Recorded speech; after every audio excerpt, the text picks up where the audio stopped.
ठीक DM office के 100 metre दूर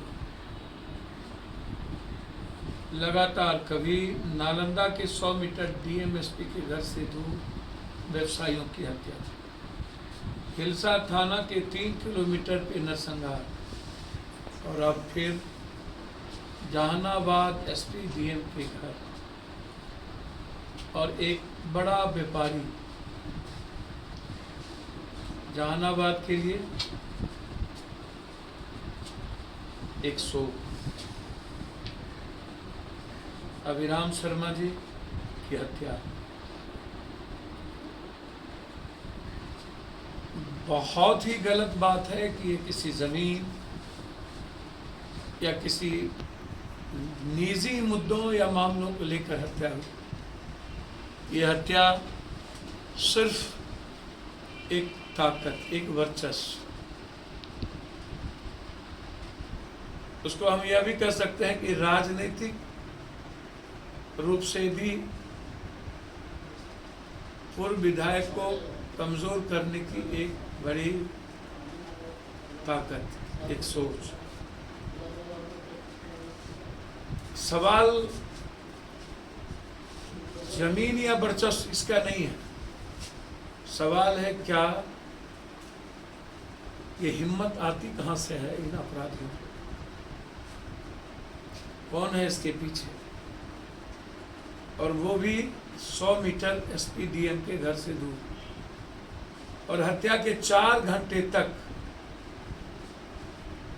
एसपी डीएम या किसी डीएसपी का जगह पर नहीं पहुंचना। ठीक 15 मिनट के बाद अभिराम शर्मा जी की भतीजे की हत्या, मतलब एक बड़ा सोच, साजिश और बड़ा कुनबा हत्यारों का। तो साफ है कि लॉ एंड ऑर्डर कंप्लीट, मैं बार बार कहता हूं, कोलैप्स कर चुकी है। मरने के बाद सरकार की और शासन की नींद खुलती है।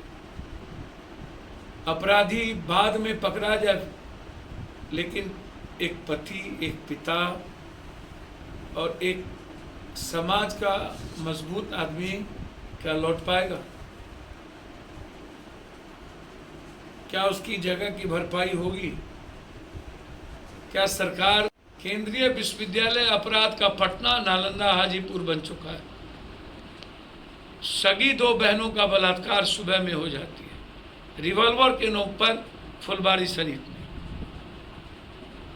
और 6:15 बजे से लेके 7 बजे के भीतर चाचा भतीजे की हत्या। क्या ये काफी नहीं है कि किसी भी जनप्रतिनिधि की इच्छा शक्ति मर गई?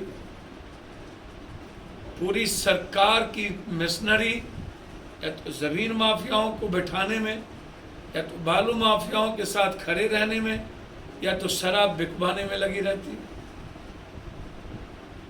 इन 3 माफियाओं के तंत्र से सत्ता, सियासत, सरकार और प्रशासन चलती है।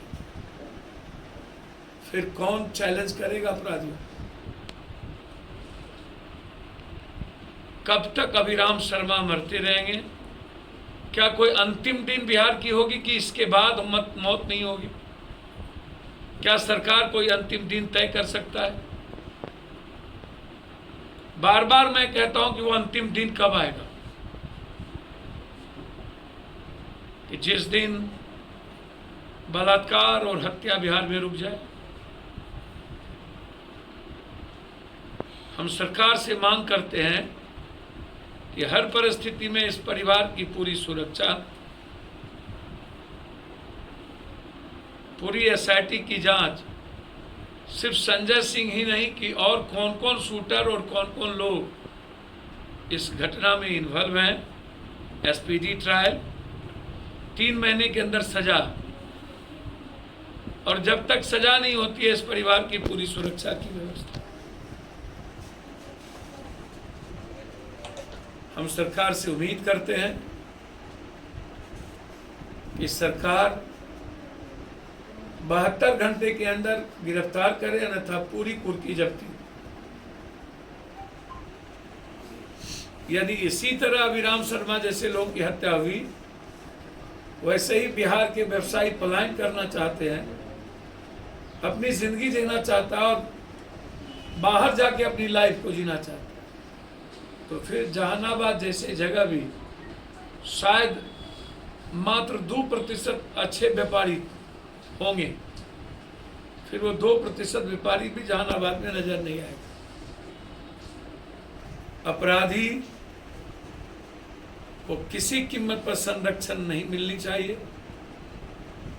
अपराधी या तो जेल किए तो इसको लगा मेरी सबसे बातचीत वहाँ होती है, एबीपी न्यूज से लेके से लेके सब लोग जितने लोग थे एबीपी न्यूज आज तक हमारे क्लोज रहते हैं, क्योंकि उन लोगों को के न्यूज से उन लोग की चीजें बढ़ती है, तो वो लोग हमको फोन किए, हमने उनसे पूछा कि कभी इनका इन दोनों व्यक्ति के बीच में कोई रिश्ता या कभी इन पर सर आज तक जितने दिनों से हम लोग जान रहे हैं कभी इनका किसी चीज में नहीं, अपना काम से मतलब रखते हैं।